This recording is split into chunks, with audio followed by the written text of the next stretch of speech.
بسم الله الرحمن الرحيم.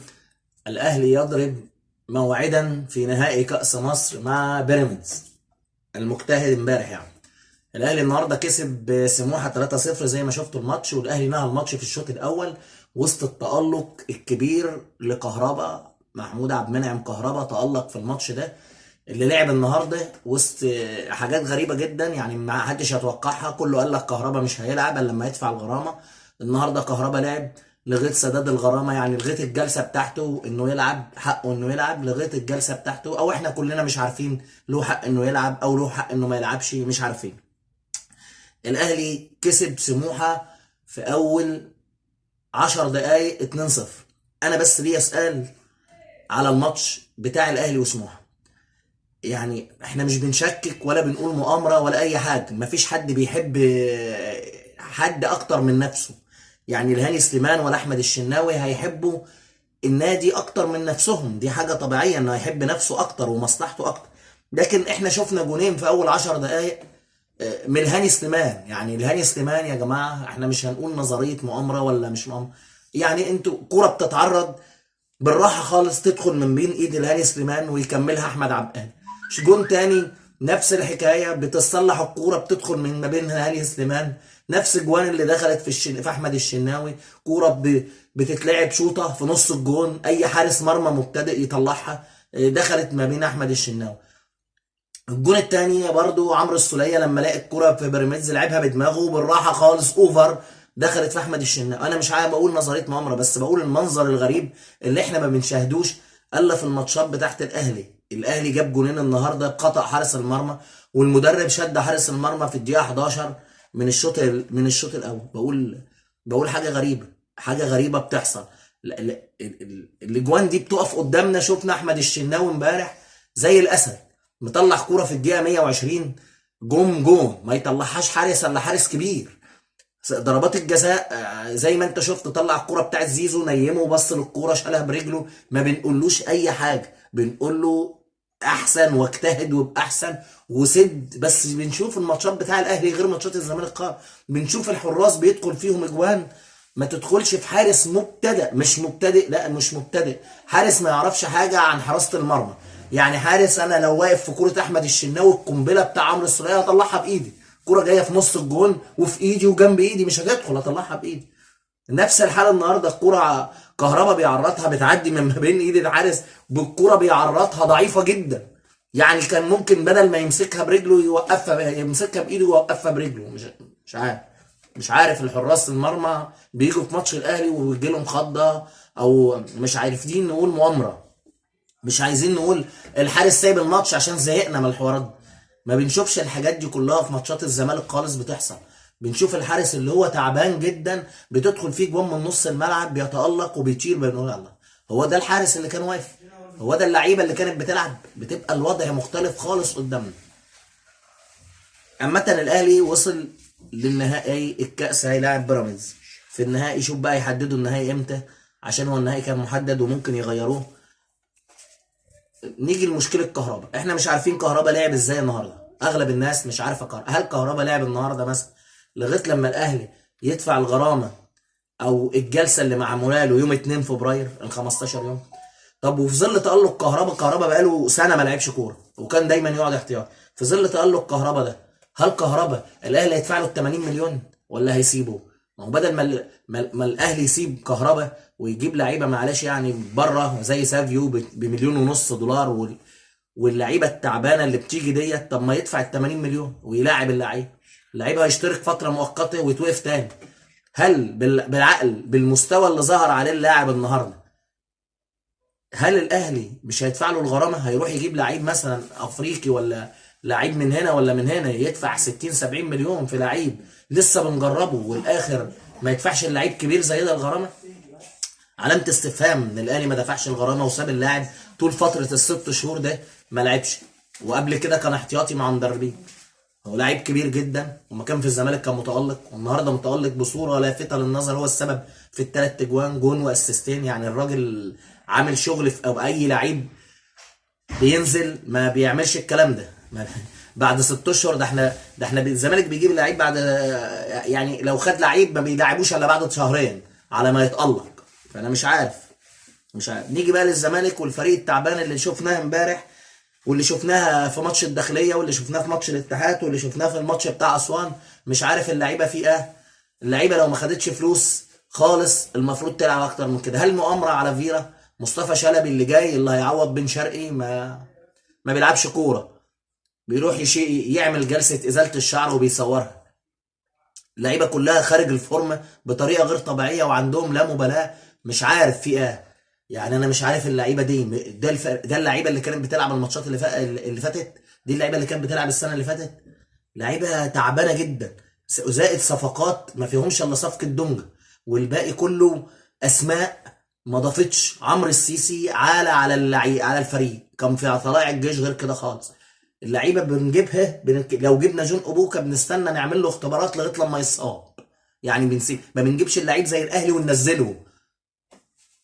لعيب الاتحاد مروان عطيه هتلاقيه بيلعب الماتش الجاي وفي القايمه من اول ماتش، ده جاي جاهز. هو اللعيب جاي جاهز، انا هركنه؟ لا، احنا بنجيب اللعيب بنقعد نقعده شهر واتنين على ما يلعب. سامسون يقعد 3 4 ماتشات على ما، يا جماعه ده انتوا جايبين بتقولوا اللعيب جاهز.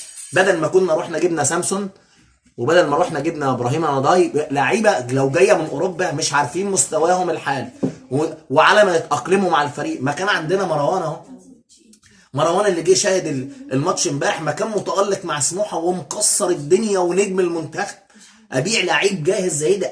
ابيع لعيب بيلعب في الدوري المصري، بالدوري المصري، وهيفيدني، واجيب لعيب لسه هيتاقلم على الكره المصريه وعلى الجو المصري؟ انهي عقل مجلس الاداره جاب اللعيبه؟ ادي اللعيبه جاب سامسون ومشى مروان للمصري وباعه بيع نهائي. احمد رفعت اللي طلعناه بيع للنادي المصري، واتكلمنا وقلنا ده اعاره بعد ما اتالق مع المصري واتالق مع فيوتشر وراح بره وبندور نجيبه. طب ما هو كان عندنا وكنا لعبناه. عمر السعيد ده كان ممكن يخلص لك ماتش زي ماتش اسوان وماتش الداخليه لو 10 دقايق يلعبهم بس. ليه؟ هو مش نجم كبير لكن بيجيد العاب الهوا بطريقه غير طبيعيه. العب له الكرة على دماغه هتلاقي الكرة في الشبكه بس. دي ميزه عمر السعيد، لعيب بطيء، لعيب تقيل في ارض الملعب، لكن حطه في ال 18 هيخلص لك الماتش لو كرة عرضيه. العرضيات اللي بتتلعب في منطقه الجزاء اخر الماتش هيجيب لك فيها جوان. وقعدوا لا، استغنيت عنه ببلاش، سبته ببلاش، ورحت جبت لعيبه كسر مش قادرين يجروا ومش قادرين ياخدوا نفسهم، ولسه على ما يتاقلموا معاك. خلاص السنه هتكون خلصت على ما يتاقلموا. لعيب سامسون ده مش قادر يجري، عمال يعافر ومش قادر وما بيقعش. يعني هو لعيب ضربه في وشه والحكم عشان ياخد انه يقع، بس الفار يشوف اللعيب بينضرب عامل زي مش عارفين يحركوه زي الفيل. مش ممشي مروان.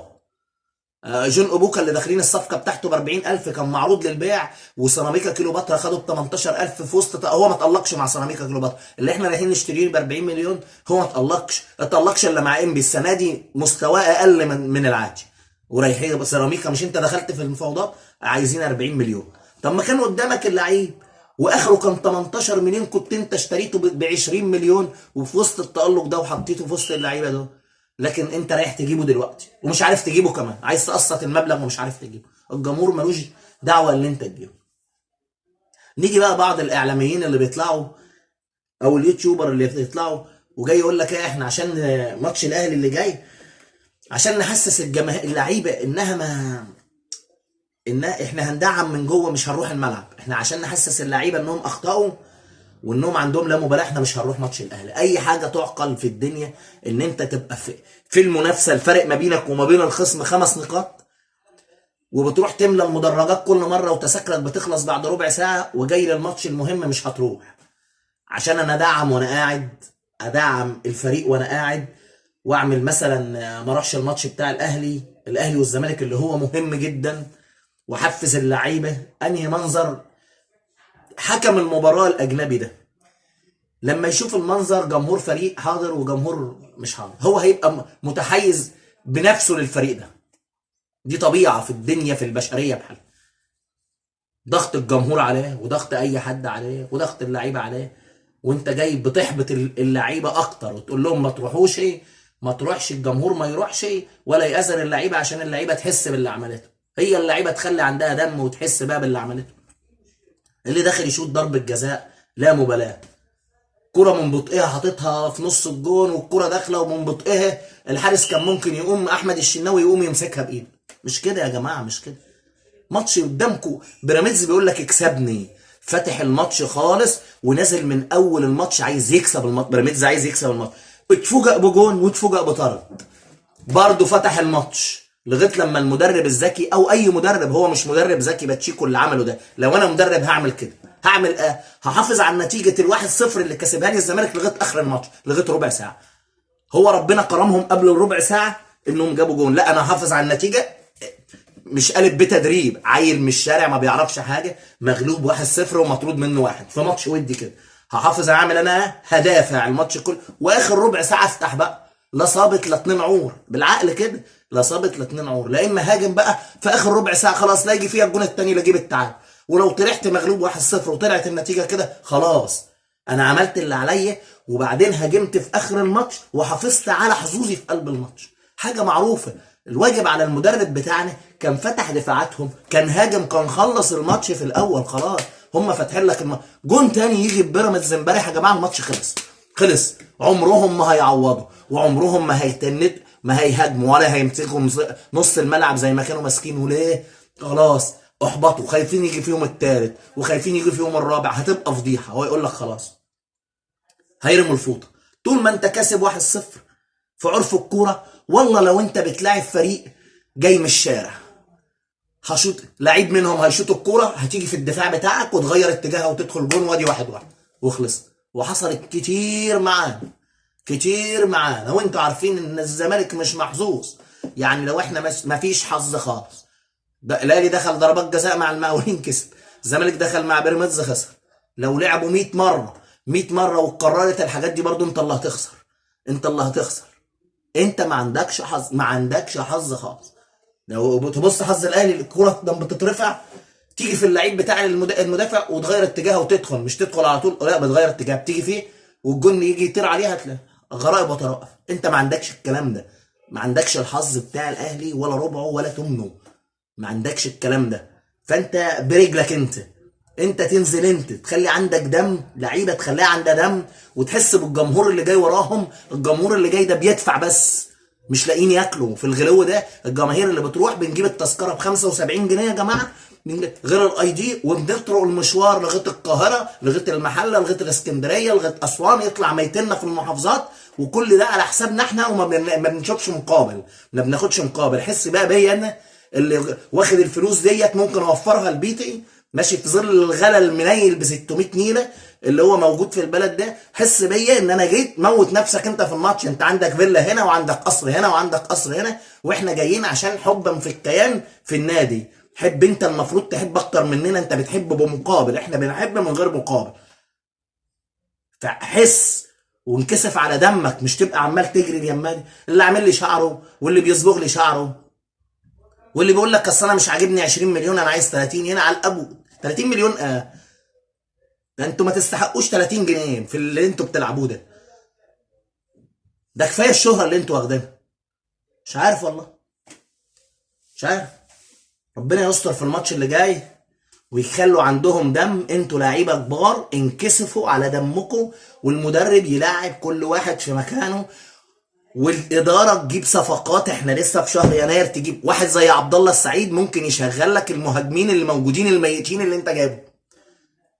واحد زي عبد الله السعيد بيقول لك انا عايز اجي النادي، ممكن يطلع لك المهاجمين اللي ميتين، اللي مش عارفين يتحركوا، اللي جايب المدافعين بيجروا على زيزو. هيبقى فيه زيزو وعبد الله السعيد وفي غيره، هتبقى فرقه تقيله.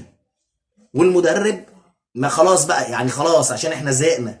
طبعا حققت بطوله، مش قادرين نقول لك ومش قادرين نتكلم، بقالنا كذا ماتش مش قادرين نتكلم، بس لاعب كل حد في مكانه الله يهديه.